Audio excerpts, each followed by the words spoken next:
Hello student, welcome and very good morning to you. আজ তোমাদের কাছে আলোচনা করব ভেক্টরের এমসিকিউ 31 থেকে 40 এর সমাধান। এর আগে তোমাদের জন্য 1 থেকে 10, 11 থেকে 20 এবং 21 থেকে 30 এই তিনটি ভিডিও দিয়েছি।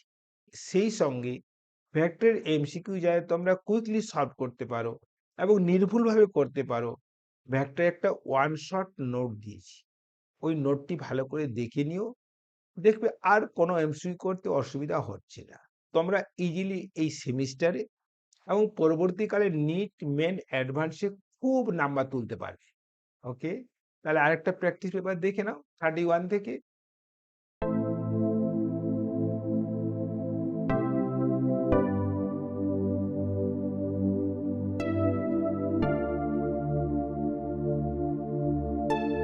নিচের ভেক্টরগুলির মধ্যে কোনটি কখনো একটি নির্দিষ্ট কার্তেশীয় নির্দেশতন্ত্রের উপর নির্ভরশীল নয়, যেখানে পি কিউ আর ভেক্টর তিনটি পরস্পর অসমান্তরাল। দেখো এ ভেক্টরটাতে কিন্তু দেখো পি পি পি তিনটে পি এর কম্পোনেন্ট আছে।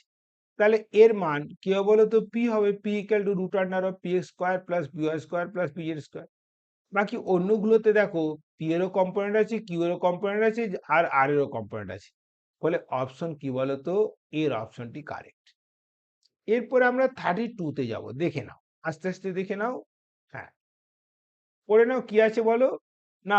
50 মিটার পার সেকেন্ড বেগে দুটি লম্ব উপাংশের একটি হলো 30, অন্য উপাংশটি কত? দেখো, যদি লম্ব উপাংশ একটা আর এক্স আর একটা আর ওয়াই হয় না, তাহলে আর এর সঙ্গে আর এক্স আর আর ওয়াই এর রিলেশন হলো এটা স্কোয়ার ইকাল টু এটা স্কোয়ার প্লাস এটা স্কোয়ার। তাহলে দেখো আরটা আছে 50 স্কোয়ার, আর এক্সটা কি বলতো 30 স্কোয়ার, তাহলে আর ওয়াইটা কত হবে বলতো? ইজিলি হিসেব করে নাও। কত? এটা 50 স্কোয়ার মানে 2500, আর 30 স্কোয়ার মানে 900, মানে 1600 হচ্ছে। আর 1600 মানে কি 40 স্কোয়ার, মানে কত বলো যে 40 মিটার পার সেকেন্ড। বোঝা গেল? নেক্সট কোশ্চেন দেখো, দুটি ভেক্টর এ ভেক্টর ও বি ভেক্টর লব্ধি দেওয়া আছে, প্রতিটি ভেক্টরের সঙ্গে 45 ডিগ্রি কোণে আনত, তাই না? তা দেখো লব্ধি ভেক্টর এর সঙ্গে 45 ডিগ্রি, বি এর সঙ্গে 45 ডিগ্রি, তার মানে কি বলতো? এ আর বি সমান, তাই না? কারণ যদি সমান হয় তাহলে এই দুটো কোণ সমান হয়। তাহলে মোট কোণ কত হলো? 90 ডিগ্রি, তাই না? তার লব্ধি কত হবে বলতো? না, লব্ধি হবে আর equals to root under of a square plus b square. যেহেতু এ ইকুয়াল টু বি, তাহলে কি বলতো? লব্ধি হবে √2 ইন্টু এ, তাই না?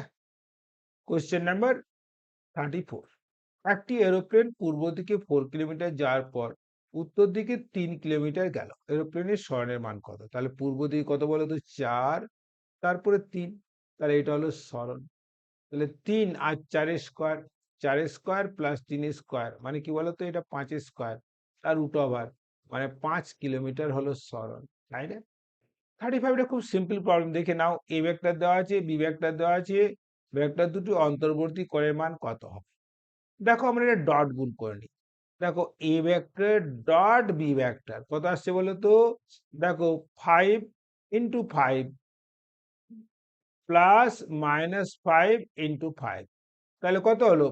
25 মাইনাস 25 সমান 0। তাহলে দেখো এই দুটো ভেক্টর ডট গুণ শূন্য হলে ভেক্টরদের অন্তর্বর্তী কোণ কত হবে? না 90 ডিগ্রি। ডি এর অপশনটা কারেক্ট। তোমরা যদি আমার ওয়ান শট ভিডিওর ডট গুণটা ভালো করে দেখে নাও, ডট গুণে 5টা কনসেপ্ট আছে। কি কি 5টা কনসেপ্ট? প্রথমে ডট গুণের সংজ্ঞা, দুটো ভেক্টরের মধ্যবর্তী কোণ, তারপরে লম্ব হওয়ার শর্ত, সমান্তরাল শর্ত আর উপাংশ। হ্যাঁ, দেখো লম্ব হওয়ার শর্তে কি বলতো? A vector dot b vector 0 হয় তাহলে লম্ব হবে, তাহলে কোণ বের করার দরকার নেই। আমরা বাই ইন্সপেকশনে আমরা দেখে নিতে পারছি এটা ডট গুণ শূন্য হবে, তাহলে ঠিক আছে। 36 এটা দেখে নাও। দেখো পি এর এক্স ওয়াই উপাংশ হলো 7 আর 6। P vector plus q vector এর এক্স ওয়াই উপাংশ যথাক্রমে কি বলতো? 19 এবং 11। কিউ এর মান কত? খুব সিম্পল। তাহলে দেখো এটা পি ভেক্টর হলো 7i cap plus 6j cap. আবার দেখো p vector plus q vector এটা কত হলো বলতো? না 19i ক্যাপ প্লাস কি বলতো? 11j cap. তাহলে কিউ ভেক্টরটা কত হবে বলো? এটা 19i cap plus 11 J cap minus 7 I cap minus 6 J cap. তাহলে দেখো 19 মাইনাস 7 মানে কি বলতো 12 আই ক্যাপ, আর কি বলতো এটা 11 মাইনাস 6 মানে কি বলতো 5 জে ক্যাপ, তাই না? তোমার যে মান বের করে নাও, তাহলে কিউ এর মান হবে root under of 12 square plus কি বলতো 5 স্কোয়ার মানে কত 144 প্লাস 25 169, রুট ওভার 169 মানে কত হয় 13 হয়, তাই না? দেখো কোশ্চেন নাম্বার 37, একটি কণার এ থেকে ই যেতে 10 সেকেন্ড সময় লাগলে তার গড় বেগ কত? দেখো এ থেকে বি কত দেওয়া আছে বলো তো, না 10 মিটার। আবার দেখো এখানে এ থেকে, আবার এখানে বি থেকে সি কত 40 মিটার, সি থেকে ডি কত বলো তো 2 মিটার, আবার দেখো ডি থেকে ই কত 25 মিটার। তা দেখো এই বিসিটা 40 আর ডিটা 25, তাহলে এটা 15 হবে না? তাহলে এটা হলো 15। আবার দেখো এ থেকে বিটা কত বলো তো 10, তাই না? আবার দেখো এইখান থেকে 2, তাহলে এটা 8 হবে না? তাহলে ভালো করে দেখে নাও, এই যে এই আমরা সরণ বের করব এ থেকে ই এর সরলরৈখিক দূরত্ব, একটা হলো 8 একটা 15, তাহলে অতিভুজটা কত হবে root over 8 square plus 15 square সমান কি বলতো 17 হয়। এখন 17 মিটার যাচ্ছে কি বলতো, এখন 17 মিটার যাচ্ছে কি বলো 10 সেকেন্ডে, তাহলে গড় বেগ হবে 17/10 মানে 1.7 মিটার পার সেকেন্ড। অপশনগুলো একবার দেখে নি। দেখো 1.7, হ্যাঁ ইয়ে আসছি, দেখো 1.7 কোনটা বলো তো, না বি এর অপশনটা কারেক্ট। এরপরে 38 এর কোয়েশ্চেনটা ভালো করে দেখে নাও, খুব সিম্পল কোয়েশ্চেন। দেখো i cap plus j cap ও i cap minus k cap vector দুটির মধ্যবর্তী কোণ হল, ভেক্টর দুটির মধ্যবর্তী কোণের ফর্মুলা cos থিটা সমান a vector dot b vector by a b, তাই না? তাই দেখো এ ডট বি কত আছে, দেখো আই ডট আই কত হলো 1 হলো, আবার দেখো আই ডট কে 0, এটা 0 হলো, এটা 0 হলো।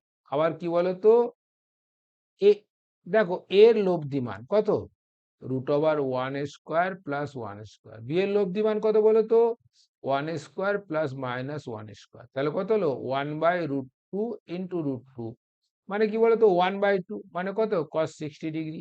তাহলে দেখো অন্তর্বর্তী কোণ হলো কি বলতো 60 ডিগ্রি। এরপরে দেখো নেক্সট 39 এর কোয়েশ্চেনটা দেখো, এক ব্যক্তি 30 মিটার উত্তর দিকে গিয়ে তারপর 20 মিটার পূর্ব দিকে গেল, তারপর কি বলতো 20√2 মিটার দক্ষিণ পশ্চিমে গেল, যাত্রা শুরুর স্থান থেকে তার সরণ কত দেখে নাও। আমরা জানি পূর্ব দিকে আমরা ধরি আই ক্যাপ, আর উত্তর দিকে কি বলতো আমরা জে ক্যাপ ধরি, তাই না? তাহলে দেখো প্রথমে উত্তর দিকে গেছি কত বলতো 30 মিটার, তাহলে আমাদের প্রথম যে সরণ হচ্ছে S1টা, এটা হচ্ছে 30, এটা জে ক্যাপ। তারপর বলছে 20 মিটার পূর্ব দিকে, তাহলে S2টা কি বলতো 20 আই ক্যাপ। তারপর দেখো বলেছে যে 20√2 মিটার দক্ষিণ পশ্চিমে, দেখো দক্ষিণ পশ্চিম মানে দক্ষিণ পশ্চিমের মাঝখান দিয়ে, এই কোণটা যদি 45 ডিগ্রি হয়, তাহলে এর পশ্চিমের সরণ হচ্ছে 20√2 cos 45 ডিগ্রি, আর দক্ষিণের সরণ হচ্ছে 20√2 sin 45 ডিগ্রি। তাহলে দেখো এই S3 ভেক্টরটা আমাদের কত হচ্ছে বলো তো, দেখো 20√2 ইন্টু 1/√, প্লাস 20√2 ইন্টু 1/√, আসছে কিনা বলো? এটা হবে দেখো, এটা হচ্ছে পশ্চিমে, পশ্চিমে মানে কি বলতো না মাইনাস আই ক্যাপ, আবার দেখো এটা হচ্ছে দক্ষিণে মানে মাইনাস জে ক্যাপ। তাহলে S3 ভেক্টরটা হচ্ছে 20 আই ক্যাপ মানে এটা নেগেটিভ সাইডে মাইনাস এলো, মাইনাস 20 জে ক্যাপ।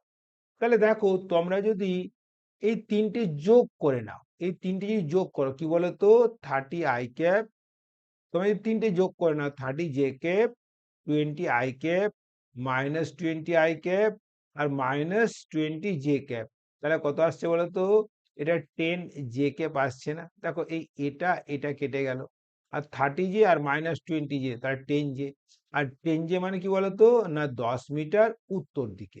দেখো তো 10 মিটার উত্তর দিকে ডি এর অপশনটা কারেক্ট। ভালো কোয়েশ্চেন না এটা? এটা আস্তে আস্তে করবে। নেক্সট কোয়েশ্চেন দেখে নাও। কোয়েশ্চেন নাম্বার 40, একটি নদী পশ্চিম দিক থেকে পূর্ব দিকে 5 মিটার/মিনিট বেগে প্রবাহিত হচ্ছে। এক ব্যক্তি নদীর দক্ষিণ তীরে দাঁড়িয়ে আছে এবং ওই ব্যক্তি স্থির জলে 10 মিটার/মিনিট বেগে সাঁতার দিতে সক্ষম। ব্যক্তিটি ন্যূনতম সময়ে নদী পারাপার করতে পারবে। ন্যূনতম সময় নদী পারাপার করতে চাইলে তাকে সাঁতার দিতে হবে। লোকটি কোথায় দাঁড়িয়ে আছে বলতো? না, এটা দক্ষিণ তীরে দাঁড়িয়ে আছে। আর এটা নদীটি কি বলতো?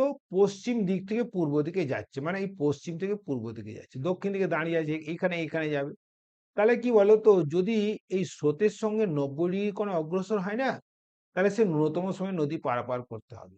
তাহলে তাকে বলতো কোন দিকে যেতে হবে? উত্তর দিক বরাবর সাঁতার কাটতে হবে, তাই না? অপশনটা দেখে নাও কি আছে। দেখো, অপশন এটা কারেক্ট। তাকে উত্তর দিক বরাবর সাঁতার কাটতে হবে ন্যূনতম সময়ে নদী পার করার জন্য। ভিডিওটি দেখার জন্য অনেক অনেক ধন্যবাদ। লাইক, শেয়ার, কমেন্ট করতে ভুলবে না। আর এইরকম নতুন ভিডিও পেতে হলে আমার চ্যানেলটি সাবস্ক্রাইব করে নিও। ওকে।